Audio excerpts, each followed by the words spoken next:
জামালপুরের চরাঞ্চলে শিশু ও গর্ভবতী নারীদের জন্য বারোয়ামারী এলাকায় নির্মাণ হয় 10 শয্যা বিশিষ্ট মা ও শিশু কল্যাণ কেন্দ্র।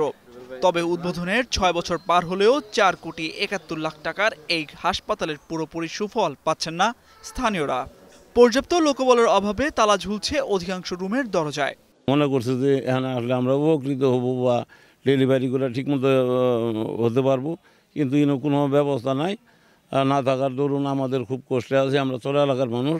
কোটি টাকা ব্যয়ে এই হাসপাতালটি নির্মাণ হলো। এখানে ওষুধ এবং ডাক্তারের স্বল্পতার কারণে এখানে কিন্তু হাসপাতালটি আমরা চিকিৎসা সেবা থেকে বঞ্চিত হচ্ছি। ভালো একটা ডাক্তার নাই, ভালো একটা নার্স নাই, ঠিকমতো ওষুধপাতি দেয় না।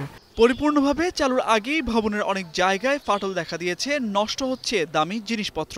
তাই স্থানীয়রা ঘরের কাছে মা ও শিশুদের স্বাস্থ্যসেবা নিশ্চিত করতে দ্রুত এই সেবাদান কেন্দ্রটি পূর্ণাঙ্গভাবে চালুর দাবি জানায়।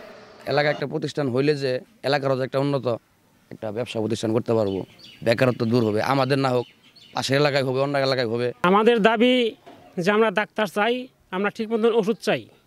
সংশ্লিষ্টরা বলছেন বর্তমানে 10 শয্যা বিশিষ্ট মা ও শিশু কল্যাণ কেন্দ্রটিতে নার্স, ফার্মাসিস্ট, নৈশ প্রহরী, আয়াসহ 5 জন কর্মরত রয়েছেন। তবে এটি পূর্ণাঙ্গভাবে চালাতে একজন মেডিকেল ল্যাব টেকনোলজিস্ট, 2 জন মেডিকেল অফিসার সহ বেশ কিছু পদে জনবল প্রয়োজন।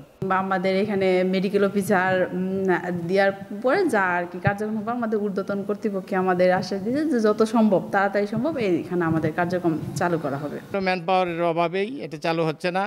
আর ফার্নিচার, অপারেশন থিয়েটার, এগুলোর ফার্নিচার হয়তো লোকবল নিয়োগ হলে গভর্নমেন্ট সরবরাহ করবে।